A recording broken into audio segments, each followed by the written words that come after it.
Hello everyone, and welcome back to Horror Classics with me, DJ. In this episode we're almost done with the residents. All we have to do now is to make the V-Jolt to take care of the nefarious Plant 42.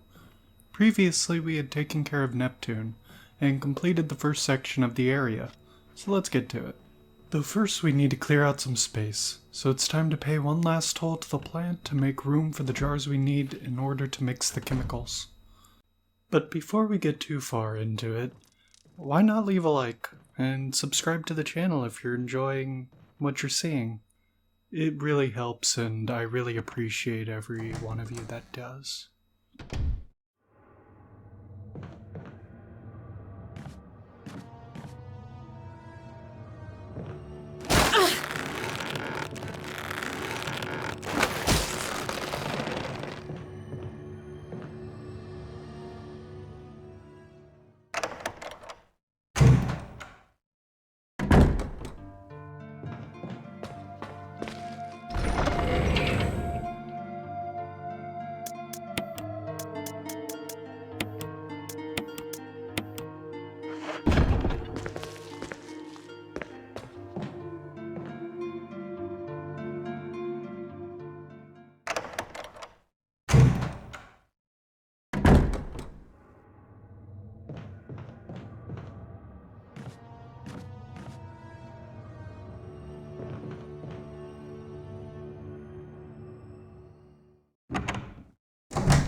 After we get our inventory cleared, we head back to the electronically locked door, and after a bit of quick math and a few handy cheat sheets on the wall, we attain the chemical that will take care of the plant.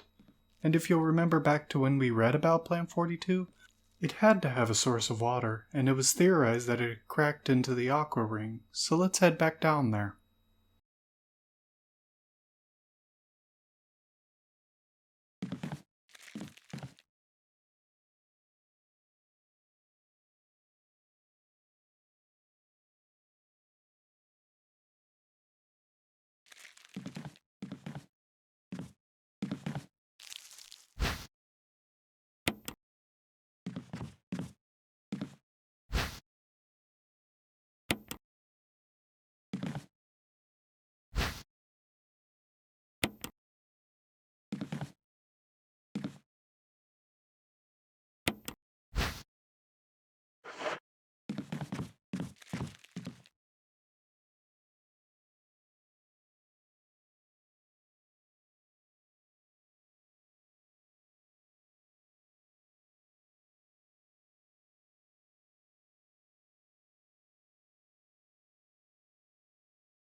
I thought I had a little more time before the guy we left came back. Luckily, we have our heavy ordnance to take care of it, and there are still plenty of healing items in the area. But at any rate, we have a plant to kill. After I locate it.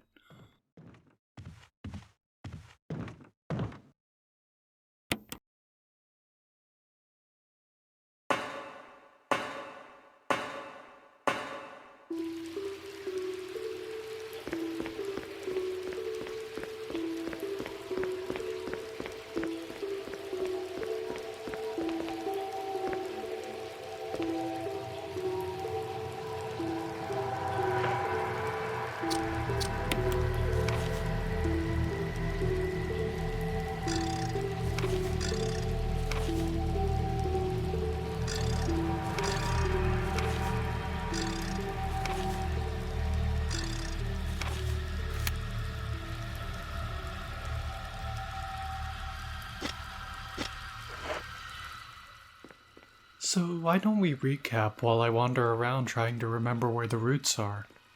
We arrived at the Spencer mansion after being ambushed by a pack of infected dogs.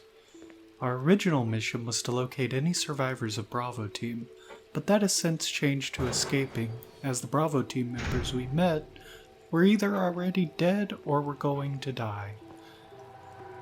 As we figured out more about what happened in the Spencer mansion, we faced several of the experiments that were performed at this odd facility.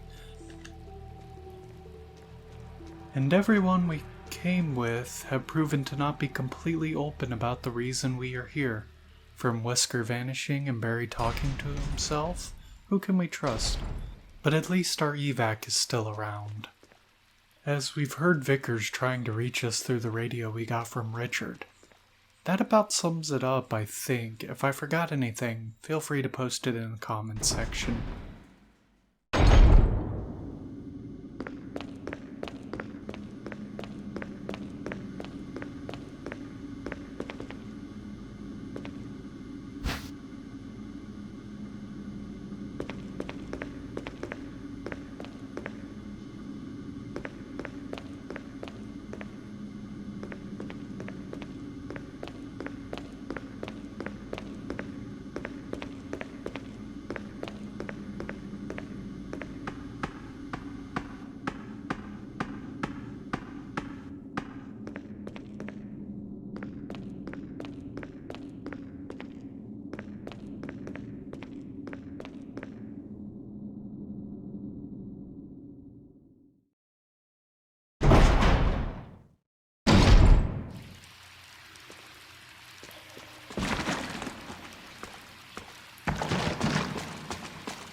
But let's get back to the action. After using the chemical on the roots, it's time to head back up.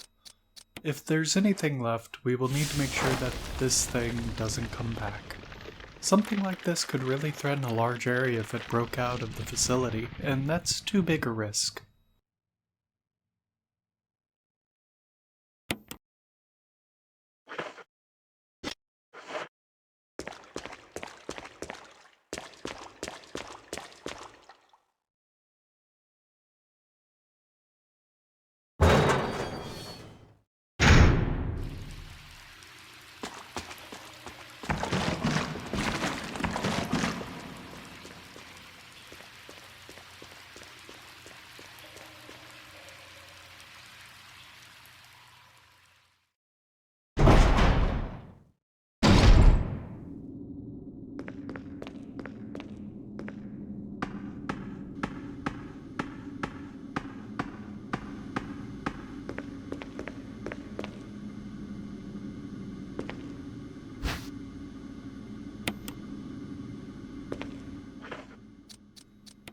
However, considering the Crimson Head kind of messed me up, I'm going to be taking these 2 green herbs that are in the area where we drained the water.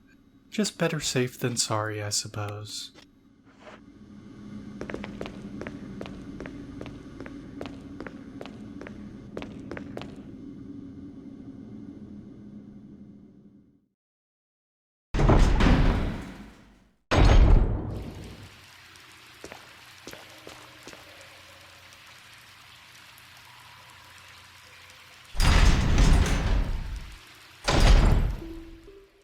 As we make our way through, I can't think of anything to say about what's going on in the game. So I'm just going to tell you what was going through my mind as I was playing. The reason I enjoy the Residence as much as I do is not because it's the most important area in the game, and the experiments in it range from absurd to ridiculous. But there's a charm to it. This place was used for some horrific experiments, and it's interesting to think what this place was like before everything flew off the rails. From vampiric plants to huge sharks with a mean streak, it's a veritable goldmine of environmental storytelling. And the amount of care that was put into each room truly shows why this game was and still is one of my favorite classic horror games.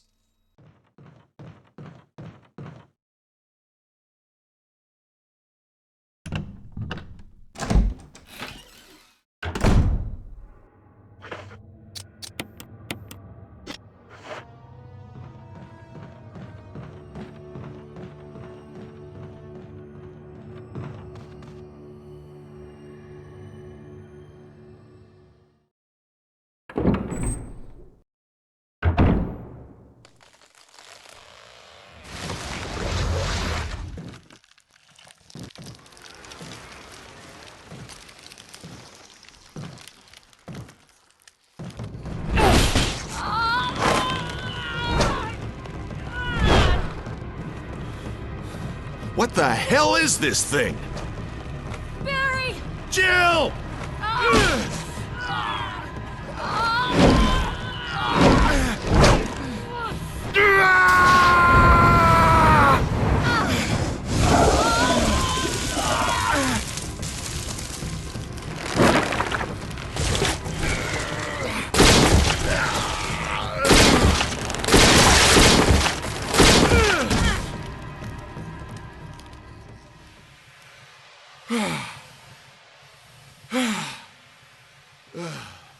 I thought it was finished. Yeah.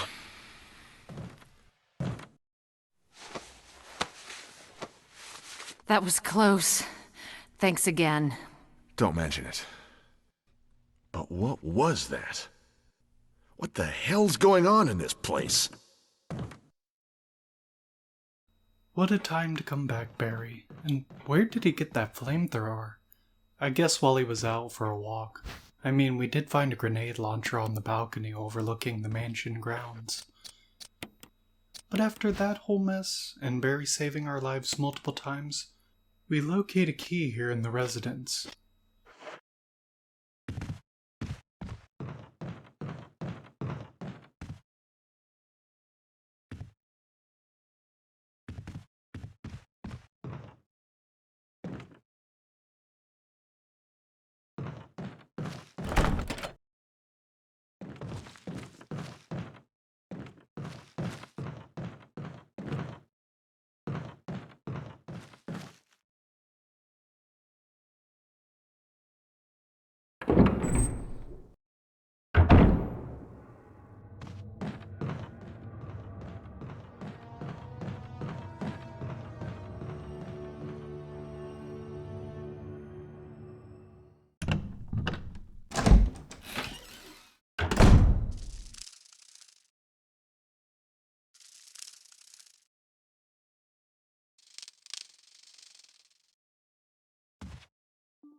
Wesker!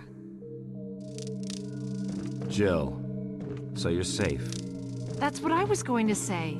I apologize. It was all I could do to protect myself against those strange creatures. I understand. Anyway, it's good that you're safe. Did you notice? Barry, he sounded a little flaky. Now that you mention it, yeah. I'll keep a close eye. Maybe it's quite natural under these circumstances. It's not really our standard operation. Jill, our first priority is to get out of here. I agree. There are still rooms in that mansion we can't get into because they're locked up. I've been looking for ways to... Okay, if there's anything, I'll go back to the other mansion. I'm counting on you. And hey, there's Wesker right outside the door. He claims that he had to run from some monsters and to head back to the mansion. A bit odd, but with this new key in hand, it's likely going to be our next course of action regardless.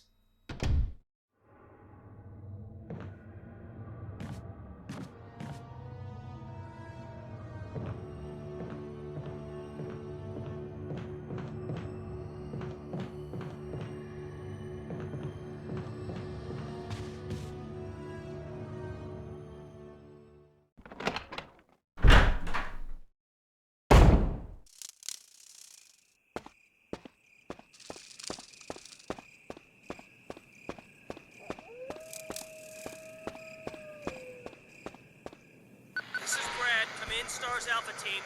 Come in. This is Jill. Does anybody hear me? I hear you, Brad. Over. Stars Alpha Team. Bravo Team. It doesn't matter. Respond. I repeat, this is Brad. Brad? Brad! This is Brad. If you can't answer me, somehow give me a sign. Jill to Brad. Can you hear me? Brad! Brad! Shit. It's broken. The run back is fairly uneventful, but these snakes are a little harder to avoid. Not to worry though, there are plenty of herbs along the path to take care of any ailment or damage we take from the aggressive fauna we encountered.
With our inventory cleared for the most part, I'm just going to take a moment to pick up what was left in the shack. Things have been getting a little crazy with more dangerous creatures in this area, so a few extra grenade rounds should be a big help when we return to the mansion.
And once we've made it back to the mansion, we're treated to a new enemy, a much more lethal one at this point. These are hunters. They are fast, have dangerous natural weapons, and a very nasty temper. Luckily, we have a grenade launcher, so after a brief moment to dispatch the creature, we are free to move on.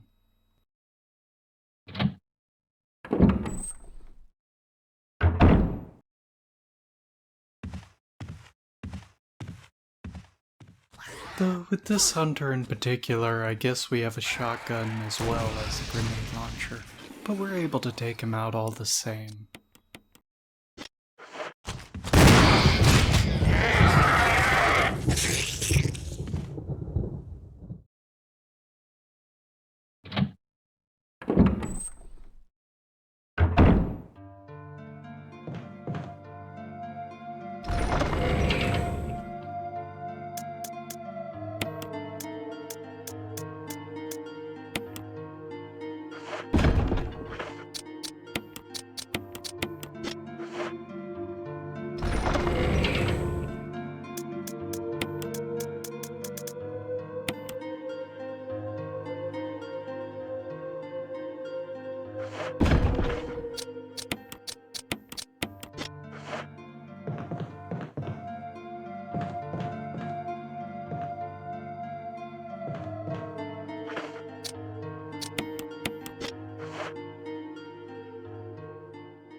With the new key in hand and the way mostly clear, we need to find the doors that it opens. Though I know one in particular that we have to open. It's a bit more dangerous than you would think, but that's going to be the first order of business now that we've returned to the main grounds.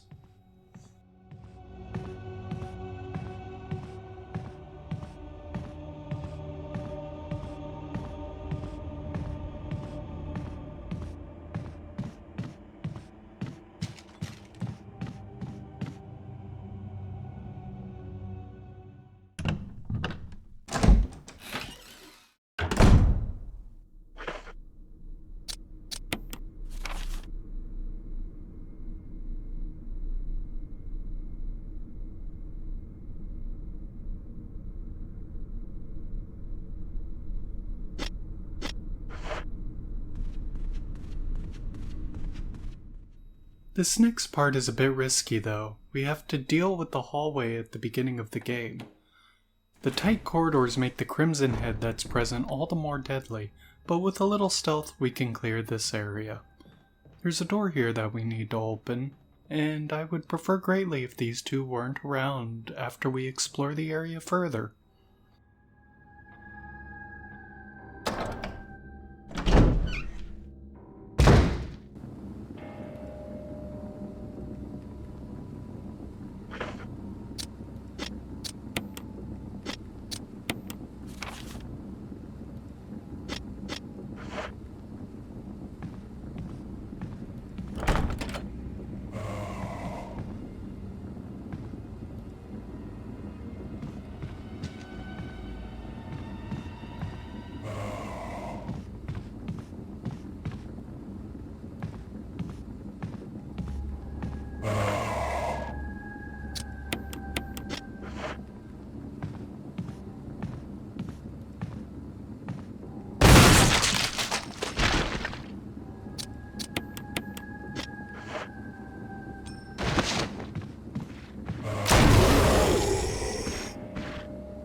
Not gonna lie, this next part makes me pretty nervous, but we have everything we need, so let's press on.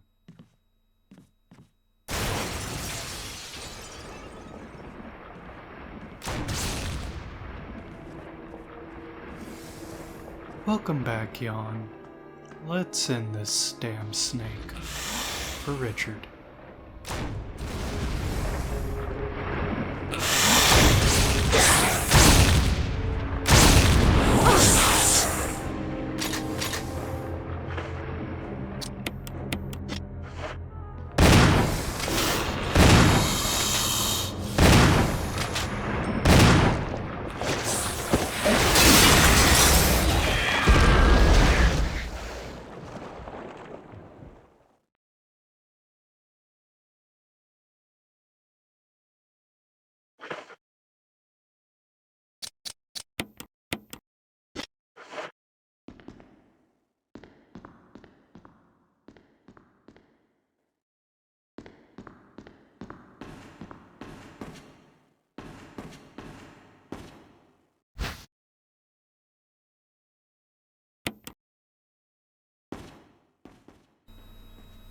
But after disposing of the snake, we pick up a blue book. Not quite sure what it's there for, but we'll have to inspect it when we come back. Regardless, Yawn is dead, and we can move on.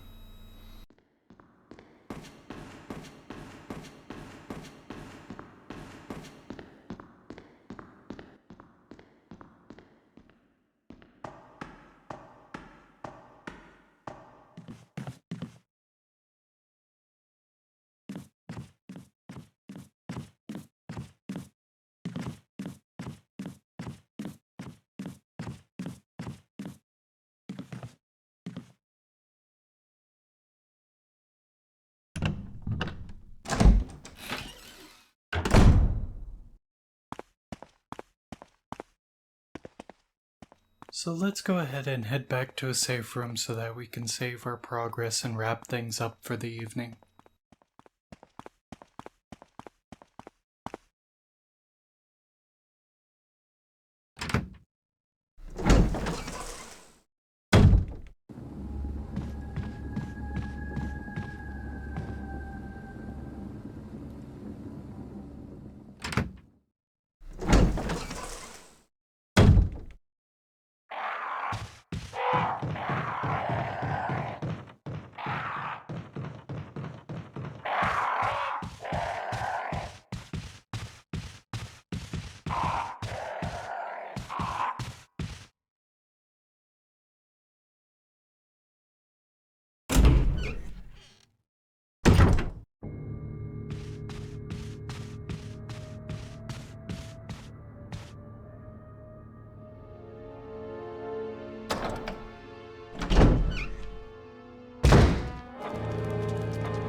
And after all that, I'm afraid I've run out of time for this episode.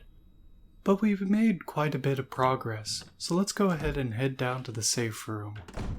We still have enough shells to fight any real threat we come across, so I would like to take the rest of the time to say thank you all for watching. We're approaching the end of the game, and I appreciate everyone that has come along for the ride. I know things have been a little wonky with my schedule, but I'm working to not only grow my channel, but to also grow myself. With that said, if you enjoyed the video, why not leave a like? Subscribing is always cool too. And is there something you would like to see on the channel in the future? Leave your suggestion in the comments below. I've read every comment so far, and plan to continue in the future. Thanks for watching, and we'll see you next time. Keep it real.